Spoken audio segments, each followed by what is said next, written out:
sabe quem foi o verdadeiro Che Guevara?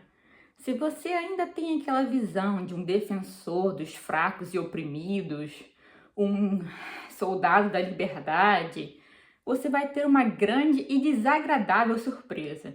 Mas primeiro, roda a vinheta.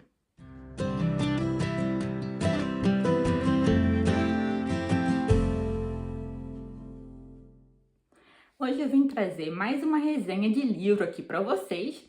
O livro de hoje é O Verdadeiro Che Guevara e os Idiotas Úteis que o Idolatram, do Humberto Fontova.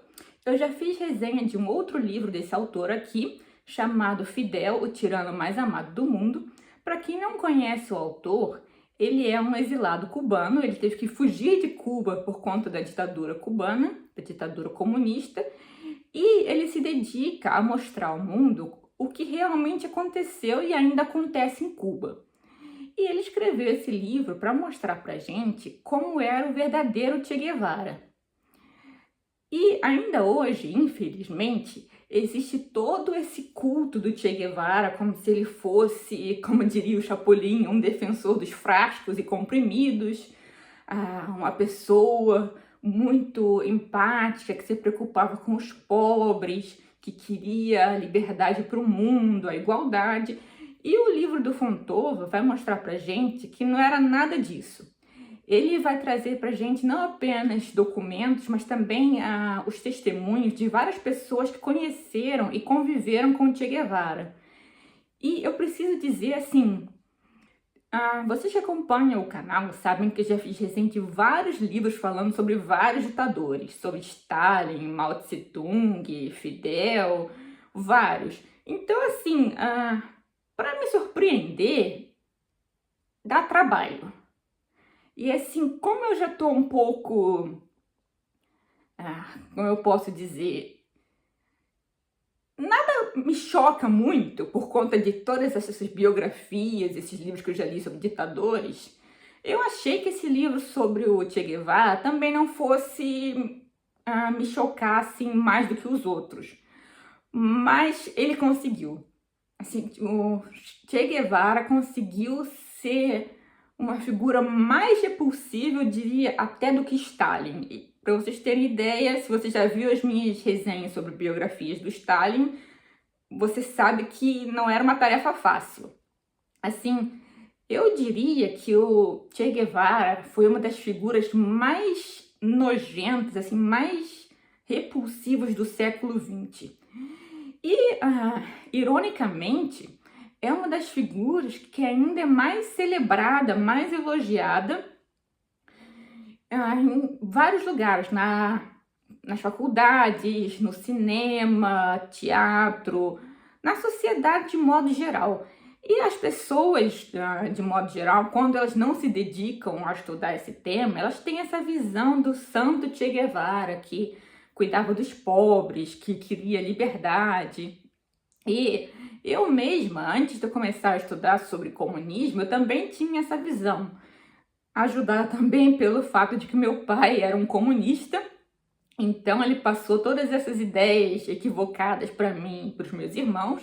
Então eu tinha essa visão de que Che Guevara era esse idealista, sem ego, que dava vida pelos outros. Com o tempo eu fui pesquisando e eu fui vendo que não era nada disso. Mas ainda assim, esse livro me surpreendeu, porque eu não imaginava que Che Guevara fosse uma figura assim tão repulsiva. Ele conseguiu assim superar os outros ditadores em termos de ser uma figura assim desprezível. O livro vai mostrar pra gente que o Che Guevara, além de ser um psicopata, porque ele não matava simplesmente para consolidar ou adquirir poder, ele tinha realmente um prazer sádico em matar as pessoas, fossem adversários políticos, fossem pessoas, às vezes adolescentes, que ele fazia questão de mandar ao paredão e assistir do escritório dele, em uma das prisões mais macabras de Cuba, La Cabana. Então, não era uma questão simplesmente pragmática, essas pessoas aqui estão contra o regime, a gente tem que se livrar delas. Tinha todo um componente realmente de sadismo na personalidade dele. Além disso, ele não era apenas sádico com os seres humanos, ele maltratava animais. Em cima disso, era um racista. Ele não conseguia estabelecer nenhum tipo de relação de amizade com ninguém, nem com os outros comunistas ali.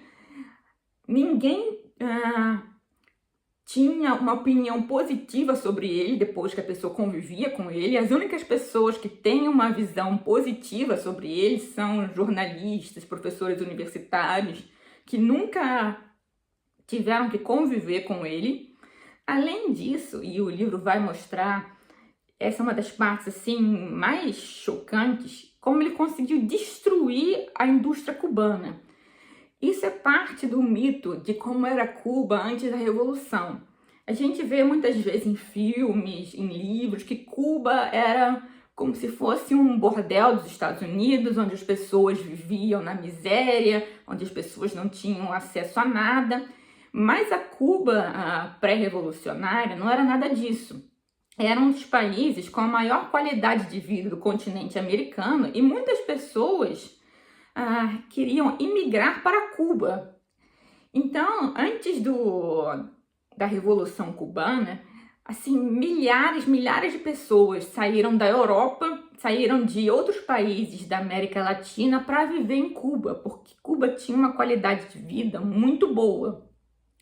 E em poucos anos, o Che Guevara conseguiu, como ministro da indústria, arrasar a indústria cubana, fazer com que a qualidade de vida dos trabalhadores diminuísse profundamente, além, obviamente, dele ter sido responsável por instaurar a polícia secreta em Cuba e criar um reino de terror, fazendo com que as pessoas agora queiram fugir de Cuba.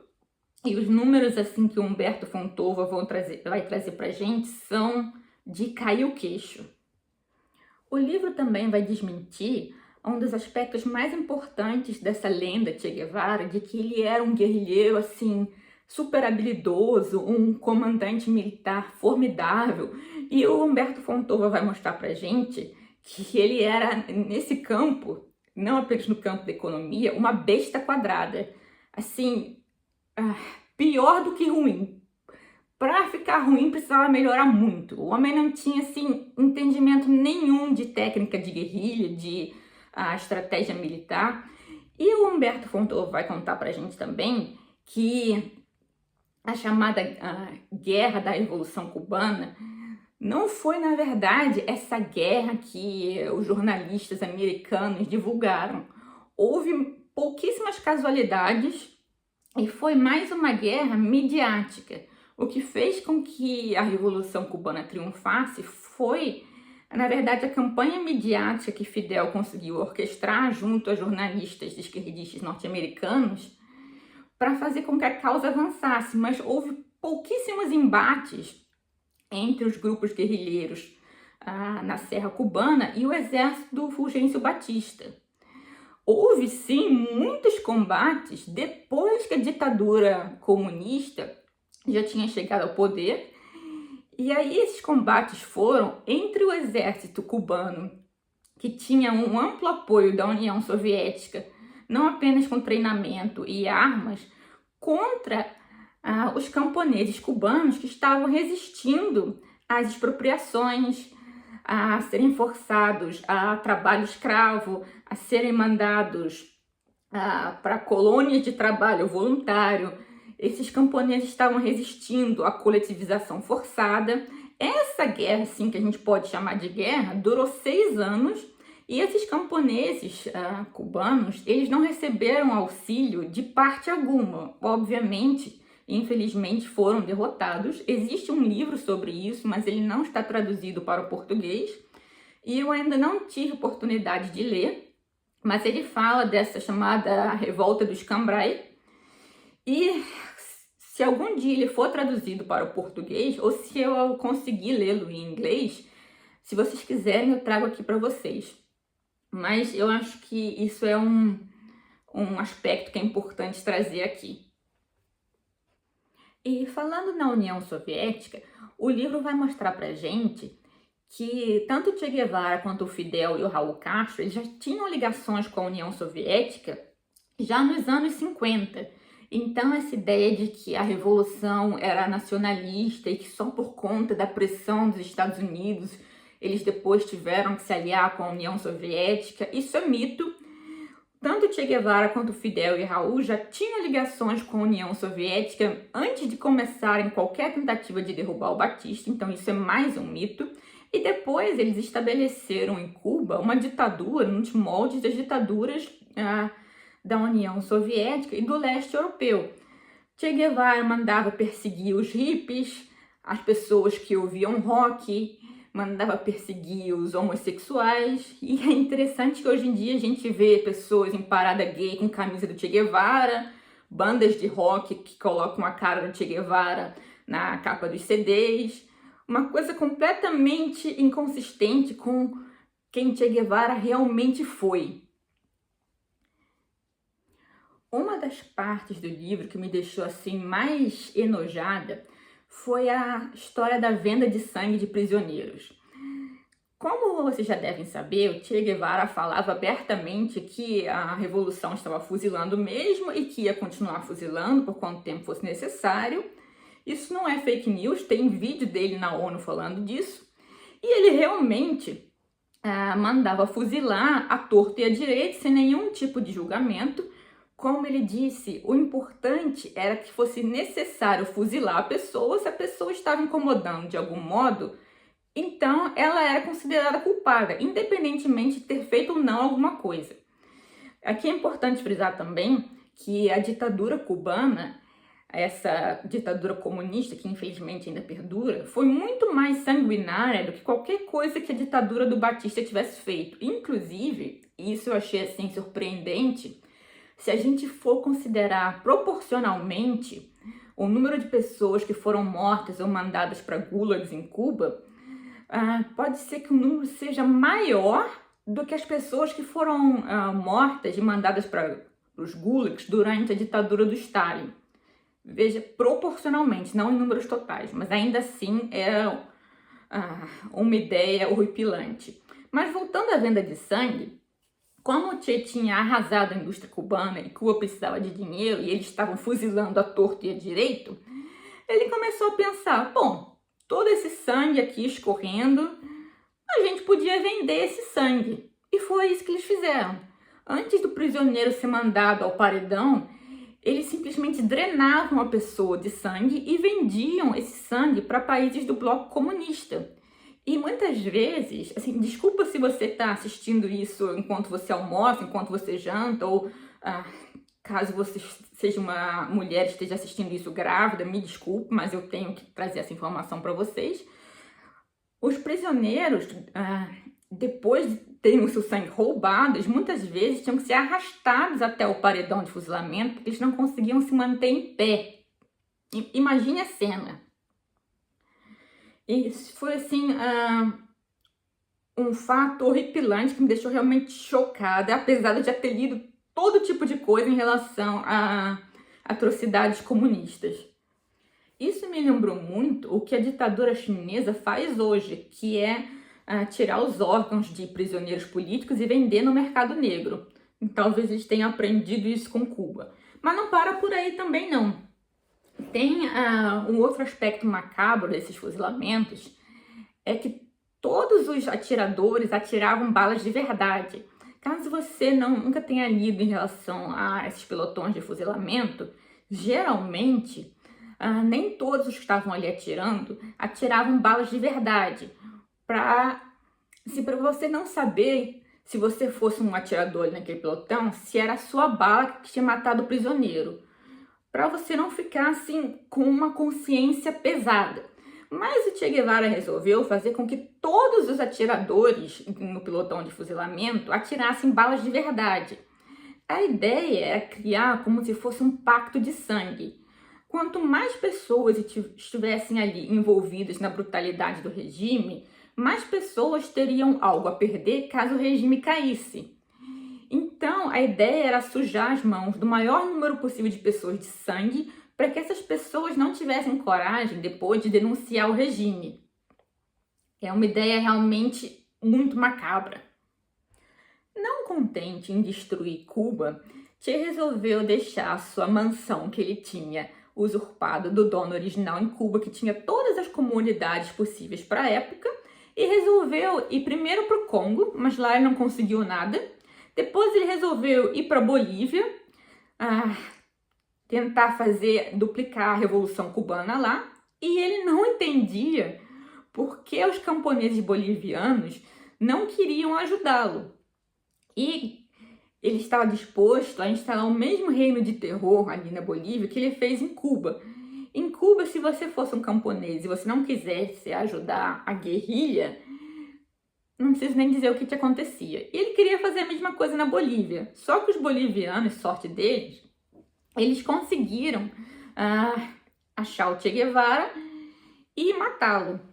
Mas aí depois se criou todo esse mito. Eu pessoalmente não sei se executá-lo foi